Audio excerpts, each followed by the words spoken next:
Coach, thanks for taking time to talk with us. Can you tell me, first of all, what led you into a career of teaching and coaching? I enjoyed football in high school. It's one thing I had some success at, and I liked history and et cetera. And that probably led me to an older brother that went into the same thing of teaching and coaching. So a little bit there, but just something I had some success in, and I had people kind of gravitate towards stuff they're kind of like and enjoy. And over, I think, 40 years of coaching, is that right? 44 years. 44 years? 44 years. So what's kept you in it this long? It's enjoyment, as a coach, you have to have some success. We've had some success that makes it enjoyable. But in terms of the coaching end, it's always a different puzzle. Every year you put together different kids and et cetera, and you try to make a team out of it. Teaching is been a learning process too, to where I learn more about American history, and I try to make it relevant to the kids. And for the most part, kids have stayed the same. They're pretty close to what they were 40 years ago. And they don't change, and that youth and exuberance is kind of nice to be around. 34 years at Aquinas Catholic coaching. Yes. Talk about coaching at a Catholic school. How do you integrate the faith into what you're doing? 34 years here and 39 overall in Catholic schools. It's a blessing personally for me just to be around people of faith and the priests and the nun, the emphasis every year and what we're trying to get across every year. And that, personally, just for myself, it's been good. My family, all my children went through Catholic schools. My wife taught in Catholic schools also. So that in of itself is just to be in the school itself. You're with any kind of consciousness of what you're doing. It's good because it's good for my faith life. In terms of making it relevant, it's easy to take a phrase or a saying and expand on it during the year, like, to be good soil. What does good soil mean? To be open to the Word and try to, let the words and the actions they see around them hopefully grow into something that becomes part of who they are. And to make the lessons that learned throughout athletics and et cetera, there.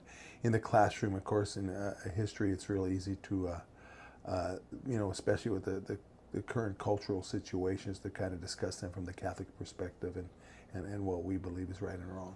So you do at times take the Catholic faith and try to integrate that into the coaching that you're doing in particular? Oh yes, yeah. There's always, in terms of how we behave as a team and how we behave as coaches, we're not a wild bunch of guys, and our team many times has been complimented rather profusely by officials we've worked, teams we've worked, et cetera, that that we do things the right way. And if we don't, it's a black stain on the school. There's a certain way you handle yourself with class. There's not disappointment involved. There's disappointment involved and frustration involved, but how you handle yourself as a team and as coaches, hopefully better be good 97, 98% of the time. There's several, once in a while you go off the rails a little bit, but there's a certain way you react to the world and the things that happen around you, and hopefully, it's with faith and the fact that things will get better, and hey, that's just how life is, and the game of football is a great example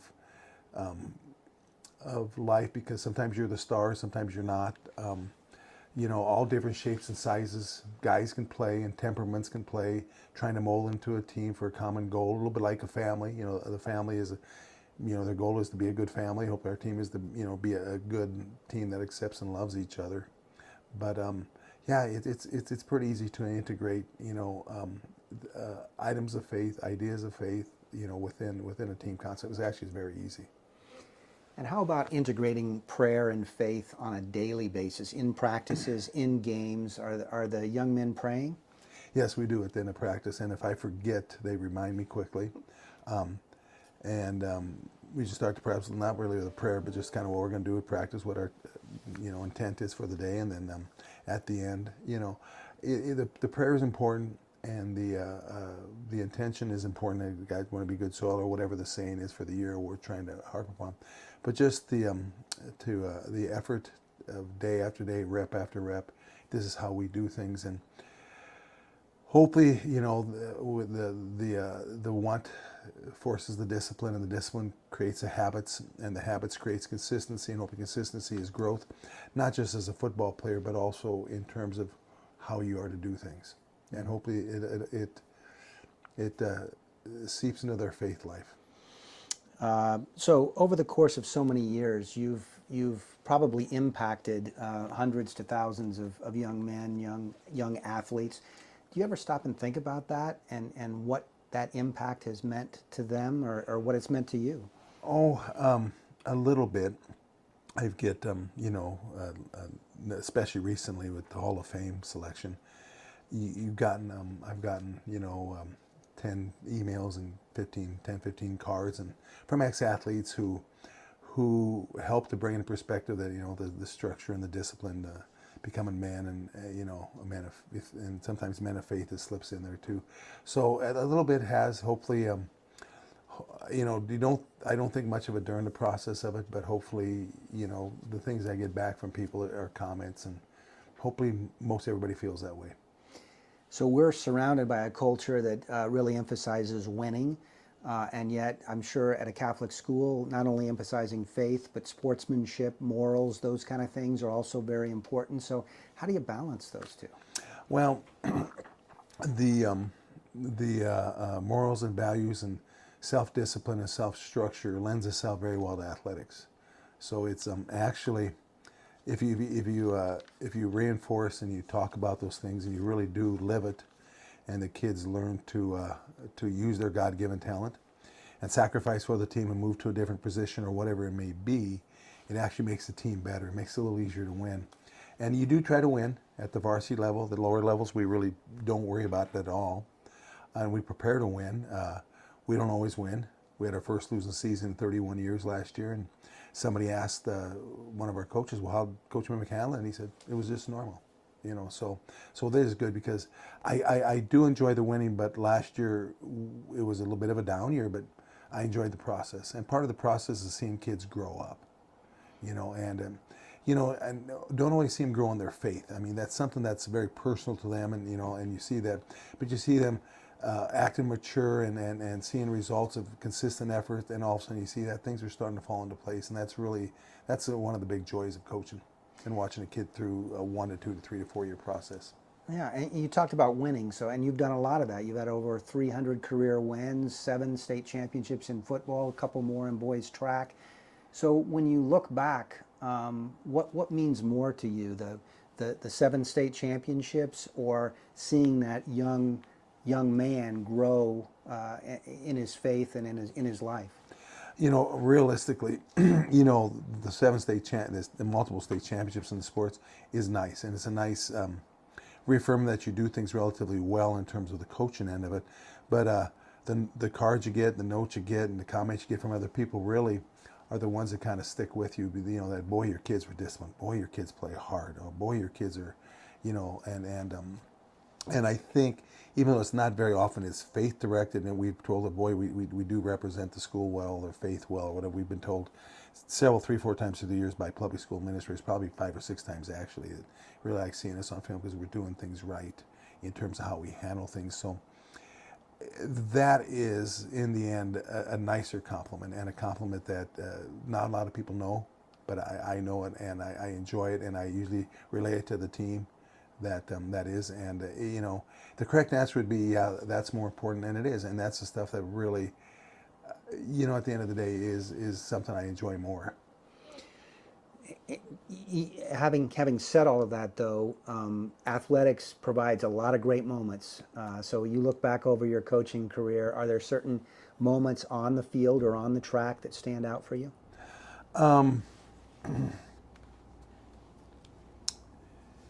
Not one moment. There are some moments when, the first time we ever got to the state finals, even though we got drilled pretty bad in the finals, was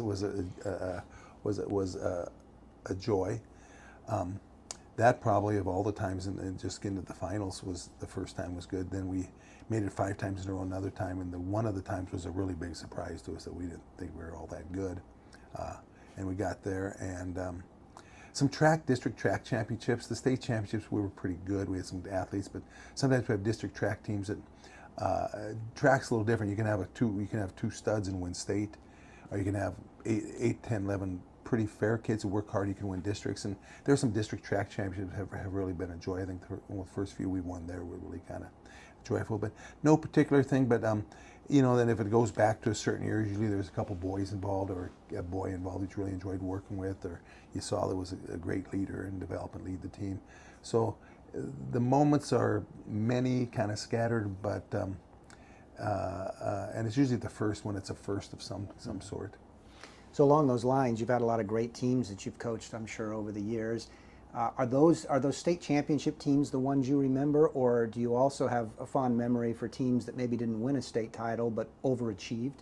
Yeah, in terms of memories, it really, and you take this playing at the state championships out of it, it doesn't make a difference if the team was average, below average, or good. It really doesn't.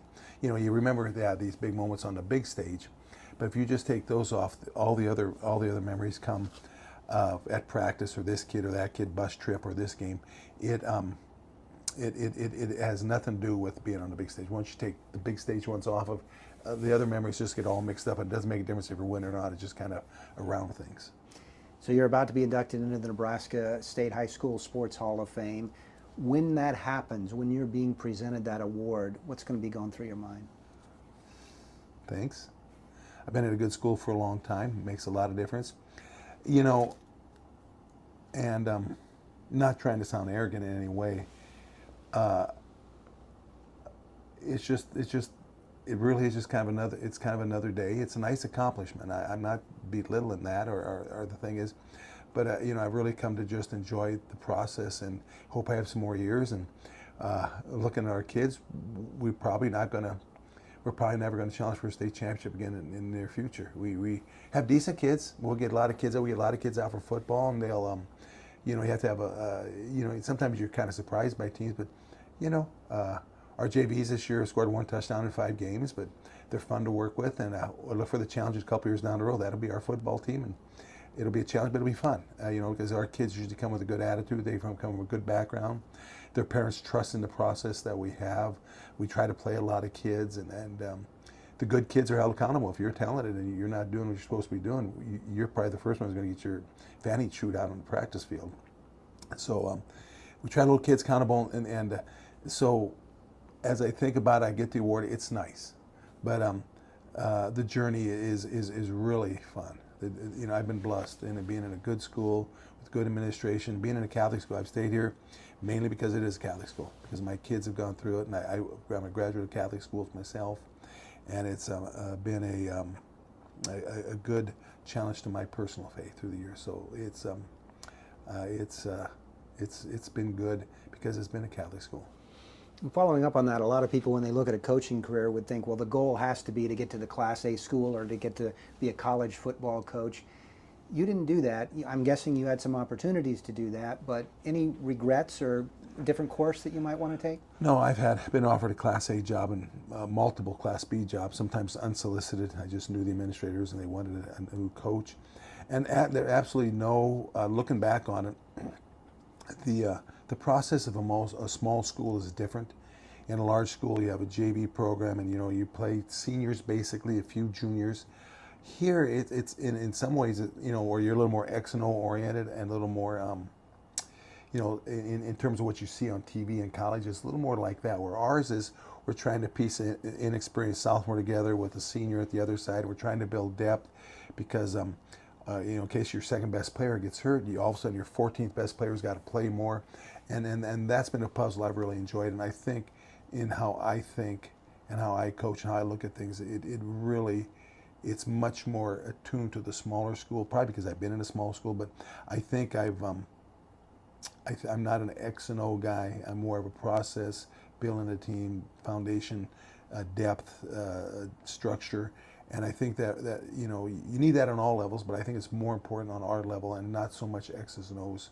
So I just think the way I look at it is it's easy. It's better for the small school. It wouldn't have not been as successful in large school. I would have had more of a struggle in large school. I really do believe so. This Hall of Fame induction proves that you've had a successful career. What what would you say?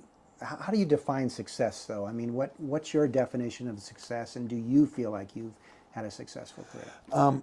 Success is probably the team you put on the field and floor, and how they individually look within the team concept. You know, are they trying hard? Do they line up well? Are they pretty disciplined? Do they make a lot of mistakes? Are they pulling for each other? Hand the ball to the referee, get up off the ground, jog to the sidelines, don't hang their heads. You know, things that are the little things that, you know, I can turn a film on pretty quickly on opponent film. And I've turned on opponent films that have been 0-8, 1-9, and they're well-coached football teams. I mean, they're doing a lot of things right. They just don't have the talent. Then I sometimes put on a team that's 7-2, and you're pretty quickly, they're kind of sloppy and they're getting by on talent alone. So, you know, just the process of putting it together and executing well and trying to do things right, and trying to play within who you are and trying to play hard for the teammate. You can tell the team's playing hard and stuff. We get that compliment quite often from schools that we play. We're like, God, you always say, God, your kids just play hard. And I think that's part of the process that, you know, if you're talented, you're going to be held accountable. And those aren't the fun kids that coach always. It's the kids who are average or below average that work hard, just want to be part of it, and they want to be part of a good team, and they want to play. And when those kids have success, that's really joy to me. And I think that defines what a team should be, a team that just wants to be part of something bigger than themselves. What's your future look like? Do you still have something to prove? Oh, no, no, not really. No, in terms of the coaching, I hope to go for some more years. That's up to the Lord in terms of physically, if I'm physically able to, I'm mentally able to. That is probably in question mark already a little bit by some people. And, you know, I teach 4 classes. I'm the athletic director, and the athletic D job is, you know, some fundraising and bill paying and stuff. So I'll probably slow down a little bit here in the future, but I like to maybe coach into my early 70s, and we'll see where it goes. You know, I don't know, but I just enjoy the process. It's something I really look forward to, and it's I realize when people get older, you know, why they may still farm 160 acres, or they might do this, or kind of go to the job site every day. Just, you know, it's if something you enjoy, it kind of gets you up in the morning and gets you going. And it's been a great to be in Aquinas, and before that Catholic Schools for another 5 years before that. It's just because it's good for me personally in my faith, because they were reminded of it, and you know, and also but it's also a nice, good place to teach and coach, good place to have kids at, because they're being hopefully formed in the image of a servant of God. And when you finally do make the decision to step down, what do you want your legacy to be? How do you want people to think of Ron Mimick, the coach? I hope to make them a little better people. I hope so. Great. Thanks, Coach. Appreciate it. Oh, thank you.